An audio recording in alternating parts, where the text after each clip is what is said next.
Hello hi నమస్తే, నా పేరు శ్రీకాంత్. మీరు చూస్తున్నారు కలకొట్ల వ్లాగ్స్. తెలంగాణ ప్రభుత్వం ఇందిరమ్మ ఇళ్లకు సంబంధించి మరో కొత్త అప్డేట్ అయితే రిలీజ్ చేయడం జరిగింది. దీనికి సంబంధించి సాక్షి దినపత్రికలో ఇందిరమ్మకు ప్రైవేట్ ఇంజనీర్లు అనే శీర్షికన ఈరోజు అయితే ప్రెస్ రిలీజ్ చేయడం జరిగింది. దీనికి సంబంధించి 390 మంది నియామకానికి నోటిఫికేషన్ జారీ చేయడం అయితే జరిగింది. దీనికి సంబంధించి ప్రభుత్వం ఇందిరమ్మ ఇళ్ల తనిఖీ బాధ్యతను ప్రైవేట్ ఇంజనీర్లకు అప్పగించబోతుంది. మొదట 390 మందిని అవుట్సోర్సింగ్ పద్ధతిలో నియమించడం అయితే జరుగుతుందని. దీనికి సంబంధించి ప్రభుత్వం మ్యాన్ పవర్ అనే అవుట్సోర్సింగ్ కంపెనీకి బాధ్యతను అయితే అప్పచెప్పడం జరిగింది. దీనికి సంబంధించిన తేదీ వచ్చేసి ఈ నెల 11వ వరకు దరఖాస్తు చేసుకునేందుకు వెసులుబాటు కల్పించారు. ఇందులో ఎంపికైన వారు అసిస్టెంట్ ఇంజనీర్ హోదాలో పనిచేయాల్సి ఉంటుంది.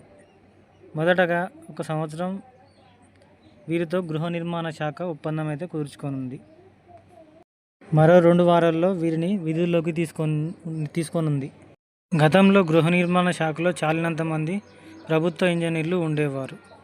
వారు ప్రస్తుతం 125గా ఉన్నందున ప్రైవేట్ సోర్సింగ్ ద్వారా నియామకాలు జరపాలని చెప్పి ప్రభుత్వం అయితే యోచిస్తుంది. ఇప్పుడు మళ్ళీ ఇందిరమ్మ ఇళ్ల నిర్మాణం పెద్ద సంఖ్యలో జరుగుతున్నందున వీరి అవసరమైతే చాలా కీ రోల్ ప్లే చేస్తుంది. ఇందిరమ్మ ఇళ్ల నిర్మాణంలో వీరి పాత్ర ప్రముఖంగా ఉండబోతుంది కాబట్టి వీరిని నోటిఫికేషన్ ద్వారానైతే నియామకం అయితే చేయడం జరుగుతుంది.